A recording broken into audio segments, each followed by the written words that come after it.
नमस्कार मंडळी, सगळ्या क्रिकेटच्या रसिक श्रोत्यांचं हार्दिक स्वागत आहे आजच्या नव्या एपिसोडमध्ये. तर आजच्या दिवसात क्रिकेटमध्ये आजचा एक दिवस असा ऐतिहासिक असा दिवस म्हटला जाऊ शकतो.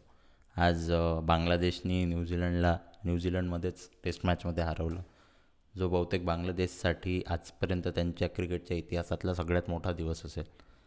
तर रजत, याबद्दल तुला काय वाटते? हे कसं काय शक्य झालं आणि बांगलादेशने असं काय केलं की न्यूझीलंड जे वर्ल्ड चॅम्पियन्स आहे, वर्ल्ड टेस्ट चॅम्पियनशिपमध्ये ज्यांनी भारताला धूळ खाऊ घातली, त्यांच्या इथे जाऊन बांगलादेशनी त्यांना हरवलं, हे कसं काय शक्य झालं? शक्य याच्यामुळे झालं की पहिल्या इनिंगचा स्कोअर जो कुठेही खेळला तरी त्याचा पण इम्पॉर्टन्स राहतो जर बाहेर खेळला तर पहिल्या इनिंगमध्ये त्यांनी 130 रनची लीड घेतली. कोणी 100 नाही केलं पण सगळ्यांना 50, 70, 60, 80 रन काढले. त्यामुळे ते पण महत्त्वाचं होतं की 132 रनची लीड घेतली. आणि दुसरं म्हणजे त्यांची जेव्हा ती थर्ड इनिंग होती मॅचची, तेव्हा कोणीच असं अप्लिकेशन नाही दाखवलं की बा आता रन काढायचं आहे, हे करायचं. सगळेजण सर्वाईवर होते. मला एक वेळ आठवते की 70वर 2 होत्या, 30 ओव्हर झाले होते, तर कोणीच रन नाही काढले. आणि त्याच्यात असं काय झालं, बॉल जुना झाला आणि बॉल रिव्हर्स व्हायला लागला. तर इबादत हुसेन त्याचा जो फास्ट बॉलर आहे तो 140 टाकते आणि मस्त स्विंग करून आलता. तर त्याने शेवटच्या दिवशी शेवटच्या स्पेलमध्ये 3 विकेटा काढल्या. त्यामुळं कसं ते चान्सेस नव्हते की ते वाचू शकते बा म्हणून. आणि मागच्या 4-5-5-6 वर्षापासून असं झालं आहे, तस्किन अहमदपासून फास्ट बॉलर यायला लागले इथून. तस्किन अहमद झाला, हा इबादत हुसेन झाला, रुबेल हुसेन होता आधी. तर हे झालं. मला एक गोष्ट आठवते, वहाब रियाजने एकदा सांगितली होती. 2019च्या वर्ल्ड कपच्या आधी त्याचं हे होतं, काय म्हणते, कॅम्प होता, टुर्नामेंट होतं. तर तेव्हा त्यानं कंपल्सरी केलं होतं की 8-10 टीम आहे त्याच्या डोमेस्टिक, प्रत्येक टीममध्ये 2-2 फास्ट बॉलर असले पाहिजे जे 140 टाकते. त्याचा सहीला तिथं फायदा झाला. आणि भाऊ शेल्डन कॉटरलसारखे सेल्युटी देते, त्याचाही फायदा की बा ॲटिट्यूडनं खेळून आले, असं नाही की बा फक्त जाऊनच खेळायचं आहे. तर ह्या सगळ्या गोष्टीचा फायदा झाला. आणि टॉम लेथनची कॅप्टन्सी तू पहिल्या टेस्टमध्ये पाहिजे, जेव्हा तो विलियमसन नव्हता, तेव्हा जरा लॅकलस्टर वाटली ना. आता पण असं वाटलं की बा त्याची ग्रीप चालली आहे कॅप्टन्सीहून. तर ह्या दोन गोष्टी फायदा झाला. पण असं असं इकडच्या बाजूनही पाहिलं तर तामिमन हाही नव्हता शाकिब, तर त्याच्या मानानेही पाहायला लागेल की हे बम मोठी गोष्ट आहे. मुश्रीफिकरनं रनही नाही काढले पहिल्या मॅचमध्ये. तर त्यामुळे हे बम मोठी गोष्ट आहे. पहिल्यांदा हरवलं 10 वर्षात कोणत्या एशियन कंट्रीनं न्यूझीलंडमध्ये जाऊन, जे भारतानं केलं नाही. भारत 2-0 हरला. तर तुला काय वाटते त्याचं जे as a emergence as a test country होत आहे का, आणि तो काय म्हणणं आहे त्याच्यावर? नाही, माझ्या तर मते बांगलादेश जसा जगाच्या नकाशावर जसा Bangladesh as a economy, as a country लोक ऑब्झर्व करू लागले, तर मला वाटते त्याच्यासोबत बांगलादेशच्या क्रिकेटचं इमर्जन्स होऊन राहिलं हळूहळू. जसं आपण सध्या बांगलादेशचा कोचिंग स्टाफ पाहिला, तर त्याच्या याच्यात वॉटिस गिब्सन आहे, वेस्ट इंडिजचा बॉलर. ॲशवेल प्रिन्स आहे, जो साऊथ आफ्रिकेचा बॅट्समन होता. रंगनायराज स्पिनिंग कोच आहे आणि रसेल डॉमिंगो द्यायचा मेन कोच आहे. तर या सगळ्या कोचिंग स्टाफमुळे या सगळ्याला अनुभव आहे का बाहेरच्या पिचेस कशा खेळते, काय खेळते. तर याच्यामुळे ते त्या प्लेयर्सले गाईड बरोबर करू शकते. आतापर्यंत हे होत होतं का बांगलादेशसोबत बांगलादेशचेच एक्स प्लेयर त्याचे कोच राहे, बांगलादेशचेच एक्स प्लेयर त्याचा सपोर्ट स्टाफ राहे. तर मला वाटतं एक ऑलराऊंड जो एक गायडन्स पाहिजे, ऑलराऊंड जे एक डेव्हलपमेंट पाहिजे टीमचं, तर मला वाटून राहिलं ते आता होऊन राहिलं. This can be called the decade of Asian emergence. कारण भारत समजा बॉर्डर गावस्कर ट्रॉफी लगातार 2 वेळा जिंकला, इंग्लंडमध्ये हरवलं, श्रीलंकानं साऊथ आफ्रिकात त्याला सिरीज हरवली, पाकिस्तान हळूहळू वर चालला आहे बरंच, आपण वर्ल्ड कपमध्ये पाहिलं. तर मला वाटते हा एशियन सगळ्या कंट्रीजचा इमर्जन्सचा एरा आहे हा वाला. आणि पुढच्या 5 ते 10 वर्षात या दशकात आपल्याला अजून याचं इमर्जन्स चांगल्यानं दिसेल, असं मला वाटते. जसं पहिले गोरायचं होतं. हाँ, तसं आता लगान वसूल रहे हम. शेवटी फायनली हमारे भी अच्छे दिन आ रहे हैं. तर आता आपण आपल्या खेळाकडे येऊ. तर आजचा खेळ कसा झाला आणि त्याला कसं तू समअप करशील, एका पॅराग्राफमध्ये समअप करायचं असेल? पॅराग्राफमध्ये समअप करायचं असेल तर काय, पुजारा राणेनं आपली जागा रोखून घेतली, पंत भाऊंनं जे करायचं तेच केलं. इंडियन बॉलर्स करून जेवढं एक्सपेक्टेड होतं तेवढं चांगलं झालं नाही. आणि सध्या मॅच मला तरी वाटते की 70-30 साऊथ आफ्रिकेला चान्स आहे मॅच जिंकायचा, जर पॅराफ्रेज करायचं राहिलं एका पॅराग्राफमध्ये. तर तुला काय वाटतं आज भारताची बॅटिंग कशी झाली? जर बॅटिंगची पहिलीपासून आपण सुरुवात केली, पहिल्या सेशनमध्ये कसं खेळला भारत? तुला 4-5 दिवसाच्या आधी एक ॲनिव्हर्सरी होती अझहर आणि सचिनच्या पार्टनरशिपची, केपटाऊनमध्ये झालेली. त्याच्यात त्यानं 222 रन मारले होते. तर त्याच्यावर एक बुकही होती अभिषेक मुखर्जीची, ते मी तुला सांगत होतो. ते तसंच काही याद झालं का, दोघंही मारून आले, काही माहीत नाही कसं बॅटा घुमून आले, रन निघून आले. पण एवढं काही ब्युटिफुल नव्हतं जसं अझहर आणि सचिनचं होतं की बा फ्लिक मारून आले, ड्राईव्ज मारून आले. पण इथं रन निघून आले, ते एजनं, हे न ते न. आणि 90च्या स्ट्राईक रेटनं दोघं रन काढून आलं. असं बम प्लीजिंग होतं का बा, चौके निघून आले, चौके निघून आले. आणि तिथं आपल्याला माहिती आहे जॉनसबर्गमध्ये रन निघते. तर ते बम चांगलं होतं बा. 100 रन निघाले एका घंट्यात, 40 मिनिटातच बम काहीतरी 70-80 रन निघाले होते. तर गावस्कर म्हणे की बा बम असं लवकर निघाले म्हणे ब्लॉक्समधून आणि रन काढत राहिले म्हणे. तर त्यामुळे ते बम चांगलं असं होतं. पण त्याच्यानंतर बम झपझप विकेटा पडल्या. तर तुला काय वाटते ते का बरं झालं? आणि ते बॉलिंग चांगली होती का आपली बॅटिंग जरा हे झाली? आणि पंतबद्दलही बोल जरा. नाही, मला तर वाटतं इथं आपल्याला एक सगळ्यात महत्त्वाचा फॅक्टर जो कन्सिडर करायला लागेल तो असते हेवी रोलर. आता जे टीमची बॅटिंग चालू असते ते टीम डिसाईड करते का दिवसाचं खेळणं संपल्यावर किंवा इनिंग झाल्यावर रोलर कसं फिरन पिचवर. तर जे बॅटिंगवाली टीम असते ते म्हणते का आम्हाला बा हेवी रोलर पाहिजे. हेवी रोलर पिचवर फिरलं का असं होतं त्या पिचवरच्या क्रॅक जे असते त्या थोड्या वेळसाठी दबून जाते. तर ते रोलर फिरल्या फिरल्या पहिले 45 मिनटं पहिला एखादा तास जास्त पिच म्हणजे ते जे म्हणते की pitch doesn't show it's real beauty, the cracks don't open up.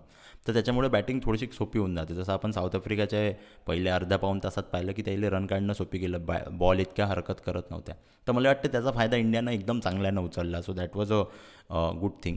The other good thing that state was how Hanuma Vihari played with the tail. मला वाटतं एक इंटेलिजन्सचा नॉक होता आणि एक स्टॅबिलिटी, जसं मी कालही म्हटलं का एक स्टॅबिलिटी देणारा नॉक वाटला. असं वाटलं का काहीतरी भरोसा येत आहे. आणि त्यानं टेलसोबतला चांगली बॅटिंग केली. अश्विनने कामापुरते रन काढले, शार्दूल ठाकूरनं पुन्हा दाखवून दिलं की बा हमी यहाँ के बाप आहे. पण पंतचं एक डिसमिसल झालं जे शून्यावरच आऊट झाला. तुला काय वाटतं की पंतला आपण असं लायसन्स द्यायला पाहिजे का बाबा काही टेन्शन नाही, कोणाला जिमी अँडरसनले बा तू उलटा रिव्हर्स खूप मारला तर आम्हाला बम चांगलं वाटते पण असा समोरून आला तर खराब वाटते. तर तुला काय वाटतं की पंतनं असंच खेळायला पाहिजे की पंतचं आपल्याला इन्स्टिंक्ट्स कुठं ना कुठं कंट्रोल करावं? जसं ते वन डेत म्हणते किंवा तू पहिले 15-20 बॉल खेळ, T20त म्हणते की तू पहिले 7-8 बॉल खेळ जर तू ओपनर किंवा तिसऱ्या नंबरवर येत आहे. तर टेस्टमध्ये तू कमसे कम 25-30 बॉल तर पाहू शकतो ना की बा मग नंतर, कारण की तुला तर माहिती आहे तर डिफेन्स एवढा चांगला नाही आणि तू नंतर रन काढू शकतो. आणि बाकी नंतर बॅट्समन होते, अश्विन होता, विहारी खेळून आलता, नंतर आपल्या टेलची बॅटिंग सुधारली आहे जसं आपण पहिले म्हटलं. तर मला नाही वाटत की बा एवढा तिसऱ्याच बॉलवर तू आता पुढं जाऊन बा मारशील. तू काही मॅकलम तर आहे नाही की बा म्हणजे कारण मॅकलम सारखे प्लेअर ते तिच्या फास्ट पिचवर खेळले राहते, त्याला माहीत राहते की बाउन्सर कसं आहे. तर मला वाटते जरासा पेशन्सनं खेळला असता. पण आपण 1-2 इनिंगवरच त्याला एकदम क्रिटिसाईज करून टाकतो आणि मग धोनीचीच आठवण येते आपल्याला अचानक, भली धोनीनं बाहेर रन नसन काढले. तर मला वाटते ते बम जास्तही होते. तर असं मला वाटते. तर तर तोय काय म्हणत आहे म्हणजे असं काही तुझ्या दुसरा पॉईंट ऑफ व्ह्यू आहे का याच्यावर? नाही, मला तर वाटतं की पहिली गोष्ट जी याच्यात लॅकिंग होती ते होती रिषभ पंतला अजून थोडीशी मॅच्युरिटी यायची आहे माझ्या मते. अजून गेम अवेअरनेस पाहिजे. तसं पाहता तर रबाडाचा तो 7वा ओव्हर चालू होता लगातार. तर तो ओव्हर जर पाहून खेळला असता तर रबाडाचा स्पेल संपणार होता. 8वा ओव्हर रबाडा लगातार टाकणार नव्हता आणि तोच सगळ्यात खतरनाक बॉलर वाटत होता. तर मला वाटते तेवढे 3-4 बॉल जरी थांबला असता आणि मग पुढे घेतलं असतं, मला वाटते का जवळच्या त्या किपर्सनं आणि फिल्डरनं उकसवलं आहे त्याला स्लेजिंग करून का आता मारून दाखव. पण मला तरी वाटते की रिषभ पंत आपलं एक इन्व्हेस्टमेंटच असं आहे का तो समोर येऊन छक्का मारला, त्यानं उलटा छक्का मारला तर आपल्याला चांगलं वाटते, नाही चांगलं खेळलं तर शिवाय वाटते. तर मला वाटते बाकी बॅट्समन असताना विहारी अश्विनची बॅटिंग पाहताना मला वाटते पंतले तेवढं फ्रीडम द्यायला पाहिजे. काही वेळानं if you keep backing him I think he will come good. तर मला आता साऊथ आफ्रिकन बॉलिंगबद्दल एक प्रश्न विचारायचा आहे तुले. कमेंटेटर्स म्हणे की बा लुंगीले बम कमी बॉलिंग टाकली यांनी आणि रबाडा एक बरोबर होता पण बाकीच्या साईडनं लुंगी पाहिजे होता. जॉन्सनले खेळवलं तुला माहीत आहे, यानं अपरकट मारून छक्काही मारला म्हणजे असा स्क्वेअरवर. तर तुला वाटते का लुंगीले कमी बॉलिंग टाकली आणि जास्त बॉलिंग टाकायला पाहिजे होती आणि मग भारताचे अजून 30-40 रन कमी असते का? आणि दुसरा प्रश्न हे की बा त्यानं 33 हे दिले एक्स्ट्रा, आणि त्या 2 गोष्टीवर काय मत आहे तुझं? नाही, पहिले तर 33 एक्स्ट्राबद्दल गोष्टी केल्या तर त्याच्यातले जवळपास 12 ते 16 बाईज आहे. तर त्या बाईजचं असं झालं की तुम्ही बाउन्सर टाकता कधी कधी तर ते पिच अशी आहे की तुमचा किपर आता स्पायडरमॅन तर आहे नाही, जरी पण स्पायडरमॅन गाणं म्हणते कधी कधी, पण तुमचा किपर तर स्पायडरमॅन आहे नाही का कुठचाही बॉल कप्पन पकडून घेईन. तर ते 16 रन त्याच्यातले तसेच गेले आहे. पण मला वाटतं की नो बॉलचे जे रबाडाचे 4-5 रन होते ते प्रिव्हेंट करता आले असते. दुसरी गोष्ट लुंगी निगडीची, मला वाटते की त्याला पहिल्या इनिंग्समध्ये थोडासा स्ट्रेन होता काहीतरी हॅमस्ट्रिंगचा किंवा काहीतरी इंजुरी, तर ते एक रिझन असू शकते की त्याच्याकडून कमी ओव्हर टाकून घेतले. तसं पाहिलं तर आज पहिला स्पेल लुंगीन जॉन्सन करूनच सुरू करून घेतला होता, पण ते त्या जोडीत एकदम खास झाले नाही. तर कुठं ना कुठं कॅप्टनशिप थोडीशी वरखाली झाली. पण मला वाटतं रबाडानं आज त्याच्या बॉलिंगमध्ये दाखवून दिलं का रबाडाला आपण त्या बॉलिंग अटॅकचा बाप काऊन मानतो. कारण कधी येऊन तो जो एक एक्सपेक्टर बॉलर असते जो एकदम जास्त बाउन्स एक्स्ट्रॅक्ट करते नाही तर एकदम जास्त मुवमेंट एक्स्ट्रॅक्ट करते, ते आज रबाडानं करून दाखवलं. आणि ते एक एकदम इंटरेस्टिंग गोष्ट होती साऊथ आफ्रिकाच्या बॉलिंगमध्ये. आता आपण आपल्या बॉलिंगकडे येऊ की बा बॉलिंग कशी झाली. शेवटी पहिले तर 10 ओव्हरात 50 रन दिले, नंतर आपण कव्हर केलं 30 ओव्हरात आपण 70 रन दिले आणि 2 विकेटा काढल्या. तर मला असं वाटते की असा तो जो एक स्पायसीपणा राहते दोघात, बुमराह आणि शमीत, तो दिसला नाही. आणि म्हणजे असं जरा वेवड झालं. आणि तिचं रन तर निघतेच माहीत आहे, 10 ओव्हरात 50 म्हणजे फार रन झाले. मार्क्रमच्या बॅटमध्ये लागले का निघून जाय, म्हणजे जॅक्कालीचा फ्लो येते त्याच्या बॅटीत. तर तुला काय वाटते की म्हणजे कुठं आपण हे कमी पडलो? नाही, मला तर वाटते सगळ्यात पहिली गोष्ट म्हणजे साऊथ आफ्रिका यावेळेस चांगल्या माइंडसेटनं उतरली. ते अशा माइंडसेटनं नाही उतरली का बा 240 रन हे लय मोठ्या आणि आपल्याकडून निघणारच नाही, तर आपण डिफेन्सिव्ह अप्रोचनं पाहू. जो बॉल त्याला पट्ट्यात दिसला त्यानं पट्ट्यातला मारला आणि त्याचे रन निघाले. आणि आज जसं डीन एल्गरनं मागच्या इनिंग्समध्ये पुरा ब्लॉकॅथन केला होता का बा मी प्रत्येक बॉल डॉटच करेन, इथं हे सिंगल काढून पिचच्या जवळून सिंगल धावाचा त्याला म्हणजे असा चान्स होता. ते म्हणे की आम्हाला रन पाहिजे. तर मला वाटतं हा पॉझिटिव्ह अप्रोच कुठं ना कुठं त्याला फायद्याचा ठरला. तर आपल्या खराब बॉलिंगपेक्षा त्यानं चांगली बॅटिंग केली, पहिली गोष्ट. दुसरी गोष्ट, हेवी रोलरही होतं तर त्याच्यामुळे पहिले पहिले असर नाही. मग लॉर्ड आले आणि लॉर्डनं विकेट घेतली. तर तुला काय वाटतं याच्याबद्दल आता, म्हणजे हे या अप्रोचबद्दल काय वाटतं तुला इंडियन बॉलिंगच्या? म्हणजे त्याच्याबद्दल असं मला काही असं मत तर नाही की बा हे बरोबर झालं, हे चूक झालं. जसं मी तुला पहिल्या दिवशी म्हटलं होतं की आपली bowling bomb short of length bowling आहे, म्हणजे की बा जिथं, आणि आपण इथं गुड लेंथवर बॉल सोडू शकतो. तर ते असंच इथंही झालं. बॅटेत बॉल आले तर बॅटेत बसत गेले. मग नंतर ठाकूर आला, त्यानं समोर बॉल टाकला, विकेट भेटली. तर मला वाटते की ठाकूर काही ना काही करते. आणि म्हणजे असं नाही की बा काही जादू आहे आणि काही आहे, पण तो काहीतरी, there is method for is madness. तर मला असं वाटते की जेही आपल्या आता विकेट पडल्या ते अशाच पडू शकते किंवा समोर टाका आणि जरा स्विंग करा. म्हणजे एकदमच फुल पिच नाही झाली पाहिजे, पण तरी समोर आली पाहिजे. ठाकूरची गोष्ट काढली, तुझं ठाकूरची एक गोष्ट आहे जे सी एस केच्या एरिक सेमन्सनं सांगितली, जो त्याचा बॉलिंग कोच आहे, तर ती सांग ना आम्हाला. हां, तर आज एरिक सायमन्स जो बॉलिंग कोच आहे सी एस केचा, त्याने एक गोष्ट सांगितली की 2018च्याही जेव्हा आय पी एलची फायनल चालू होती तेव्हा एक बॉलमध्ये 1 रन पाहिजे होता सी एस केला. मलिंगानं लास्ट ओव्हर टाकला होता. शार्दूल ठाकूर बॅटिंगवर होता पण तो एल बी डब्ल्यू झाला होता स्लो बॉलवर. तर त्याच्यानंतर म्हणे शार्दूल ठाकूर खूप हताश झाला होता. Shardul Thakur thought of that as the lowest point in is career, कारण बा तुम्ही फायनलपर्यंत पोहोचले आहे, 100 लोकांची तुमची टीम आहे, तुमच्या खांद्यावर सगळं असताना तुम्ही एक बॉलात बा 1 रन नाही काढू शकले. तर म्हणते तेव्हापासून त्या पुढच्या 2 वर्षात शार्दूल ठाकूरनं त्याच्या बॅटिंगवर स्पेशली खूप मेहनत घेतली, स्पेशली नेट्समध्ये जास्त टाईम दिला आणि तिथं जाऊन त्याचं बॅटिंग चांगली केली. आणि त्याचा रिझल्ट आपल्याला गॅबात दिसला, त्याचा रिझल्ट आपल्याला ओव्हलमध्ये 250 मारल्या तिथं दिसला. त्याचा रिझल्ट आज आपल्याला जोहानिसबर्गमध्ये तो जो स्ट्रेट ड्राईव्ह मारला मार्को जॉन्सनला, तो काय खास दिसत होता. तर मला असं वाटतं की याच्यातून आपल्याला एक धडा घेण्यासारखा हे आहे की एखादा जर माणूस असते ज्याच्यासोबत असं काहीतरी इन्सिडेंट होते जो एकदम खराब हताश करणारा इन्सिडेंट असते, वेअर यू थिंक की this is the lowest point in your life, तर अशा वेळेस तुमच्यावर डिपेंड करते का तुम्ही त्याला कसं घेता. तुम्ही त्याच्यामुळे निराश होऊन जाता आणि तुम्ही त्याच्यामुळे बॅटिंग सोडूनच देता. जसं स्टुअर्ट ब्रॉडले एकदा डोक्यावर बॉल लागला होता तर तेव्हापासून तो बॅटिंग बम भिवून भिवून करते असं म्हणते का त्याची बॅटिंगचा ॲव्हरेज बम कमी झाला, तो आता तसा बॅट्समन नाही राहिला. तेच शार्दूल ठाकूरला तसं झालं त्या शार्दूल ठाकूरसोबत. तर त्याच्यातून शार्दूल ठाकूरनं धडा घेतला की मी माझी बॅटिंग सुधरवन and I can give whatever I can get better at to give my best for the country. तर मला वाटते असे काही इन्सिडेंट्स असते जे एक डिफाईन करते प्लेअरले का बा तुम्ही झिरो बनणार आहे का हिरो बनणार आहे.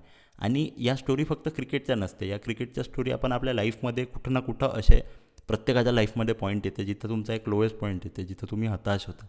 तर मला वाटतं अशा पॉईंटमध्ये आपण लॉर्ड शार्दूल ठाकूरचं नाव घेऊन स्वतःला सांगू शकतो का जसं ठाकूरनं बॅटिंग इम्प्रूव्ह केली तशी आपण आपली स्किल इम्प्रूव्ह करू आणि पुढे जाऊन काहीतरी करू. तर तुला वाटते का अशीच उद्या आता स्किल साऊथ आफ्रिका डेव्हलप करून उद्या ते मॅच जिंकन, उद्या तुला वाटते का की साऊथ आफ्रिकेचा जिंकायचा चान्स आहे मॅच? त्याच्या आधी मला एक गोष्ट आठवली टायगर पतोडीची, की त्याला बा एक एक डोळा त्याचा व्यवस्थित नव्हता आणि तो बम मस्त असा तरी खेळला तो 10 वर्ष, म्हणजे चांगला कॅप्टनही होता. आणि आज आपण न्यूझीलंडची गोष्ट केली, आपण 69मध्ये सिरीज जिंकलं होतं न्यूझीलंडमध्ये, ते त्याच्या खालीच होती. तर त्याला एक व्यवस्थित डोळा नव्हता. तर मग काही शिकण्यासारखं आहे याच्यातून. आणि जर समजा उद्याचा प्रॉस्पेक्टची गोष्ट पाहिली तर हे आपल्या 2018च्या जॉनसबर्ग सारखंच आहे. तिथे 123वर 1 होता, नंतर शमी आला होता आणि आशिम आमलाची विकेट घेतली होती LBW. नंतर तिथून भडाभड विकेट पडल्या होत्या, 176वर आउट झालं. असं नाही म्हणता येईन की आपण पुढं आहे, पण असं म्हणताही नाही की आपण गेममधून बाहेर झाला. अजूनही आता म्हणजे 70-30 आपला चान्स आहे, पण मला वाटते साऊथ आफ्रिकेचे जास्तच चान्सेस आहे. पण जर त्याला पहिल्या हाफमध्ये जर त्यांना आजसारखी आपली बॅटिंग केली किंवा 50 रन काढून टाकले तर ते मग obviously they are in the driving seat. तर मला तरी वाटते की उद्याचा पहिला सेशन महत्त्वाचा आहे, पहिला घंटा त्याच्यापेक्षाही महत्त्वाचा आहे. तुला काय वाटते उद्या कशी बॉलिंग असायला पाहिजे, म्हणजे आजपासून काय शिकायला पाहिजे? आणि त्यांचे जे खालचे बॅट्समन आहे, वेरियनपासून ऑलिव्हर आणि याची तो गोष्ट करूनच नाही आलो मी महाराजपर्यंत. तर तुला त्यांच्याबद्दल काय वाटते? नाही, मला तर पहिली गोष्ट वाटते की आपल्याला माहीत आहे का पहिल्या तासात बॉल काही करणार नाही कारण हेवी रोलर आहे. तर पहिलेपासून थर्ड मॅन लावून ठेवा, थर्ड मॅनवाले चौके नका जाऊ देऊ आणि कोशिश करा की रन फ्लो बम नाही वाढला पाहिजे कारण 125 रन जास्त पाहिजे त्याला. जर त्यानं पहिल्या सेशनमध्ये 60-70 रन 1-2 विकेटवर काढले तर they are in the driver seat. So bowl as tightly as you can for the first hour, let the pitch come to its true self. आणि ते झाल्यानंतर म्हणजे मला नाही वाटत का तुम्ही डेथवाल्या बॅट्समनले जे खालचे बॅट्समन आहे, यान्सन झाला, रबाडा झाला, महाराज झाला, याच्यासाठी काही अलग तौर तरीके वापरले पाहिजे. जशी तुम्ही वरच्या बॅट्समनची विकेट काढली तशीच बॉलिंग खालच्या बॅट्समनले करा आणि कंटिन्युअसली कन्सिस्टंटली. फक्त मला वाटते का एका स्पेलची गोष्ट आहे, एका स्पेलमध्ये त्या 3 विकेटा धडाधड आल्या की भारत ड्रायव्हिंग सीटमध्ये राहील. पण सध्या तरी माझ्या मते साऊथ आफ्रिकाचा चान्स जास्त आहे इंडियापेक्षा जिंकायला. हेच होतं आज आमच्याकडून. सगळ्यांचं थँक्यू आणि लाईक करा, सबस्क्राईब करा आणि शेअर करा. धन्यवाद.